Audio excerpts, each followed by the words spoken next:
The full moon is on July 29th, 2026 at 6 degrees Aquarius when the sun in Leo is in exact opposition to the moon in Aquarius. The sun in Leo is calling us to express ourselves and to truly shine. With the moon being in Aquarius, it's not only calling us to shine, but to express ourselves in our own one-of-a-kind, unique way that no one else can do. It's urging us to break away from the norms of society to our own uniqueness, no matter what anyone else thinks. This is a time when the intensity of the full moon gets us in touch with our hidden emotions of a new direction that's been hidden perhaps, that maybe you've been feeling called to finally follow your heart. Gotta be honest, there's a lot going on with this full moon. Now, there are a lot of very beautiful, positive, and easy transits, but also a lot of challenging ones too. Okay, so let's break this down. Jupiter, the planet of blessings, luck, good fortune, and abundance, is conjunct the sun, which is a very positive, beautiful, benefic transit in itself. However, this can be a very challenging time since at the same time Jupiter is conjunct the sun, Pluto is still in a strong conjunction with the moon, only 2 degrees apart, in an exact opposition with the sun. This Pluto opposition signifies a cleansing and detoxing of what no longer serves us, while at the same time bringing in new energy of blessings. This can be a very challenging time where we are called to release the things that don't serve us in order to make space for the future, for growth and abundance that's been waiting for us. Clearing out old, outdated habits and ending toxic relationships isn't easy, but can be well worth it. This is also a great time to start fresh and improve existing relationships that maybe just need some tweaking. At the same time of this full moon, we are still in the energy of the very rare outer planet cradle that some astrologers call Barbault's basket. Jupiter is still sextile Uranus, and Uranus is still sextile Neptune. Uranus,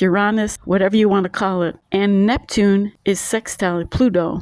Now, these are all beautiful blessings for the future of humanity and us personally. But the outer planet transits, they're generational and they're longer lasting transits than when we have our personal planets, which signifies new societal shifts and trends for us personally and as a collective. At the time of this full moon, both Neptune and Uranus are in a beautiful sextile and trining to the moon. The only opposition is with that Pluto and Jupiter opposition, which, as we talked about, is not easy, but is happening for our greater good. Challenges in relationships are also highlighted at this full moon, as Venus and Mars are in an exact square. This is one of the most intense full moons of the year, if not the most intense one, even with that Jupiter conjuncting the sun. There's also a few other things going on. If that hasn't been intense enough, Saturn Retrograde in Aries right now, and it's also squaring to Mercury in Cancer, which signifies reviewing the level of boundaries we have between our emotions in our work versus our home life. This is our first lunation since the nodes of the moon just moved into Aquarius and Leo axis of the zodiac on July 26th, after spending the last year and a half in the Pisces and Virgo energy. With the full moon and also the recent nodal shift into the Leo and Aquarius energies, this is truly a time to step into your own uniqueness and follow your heart. This is Age of Aquarius energy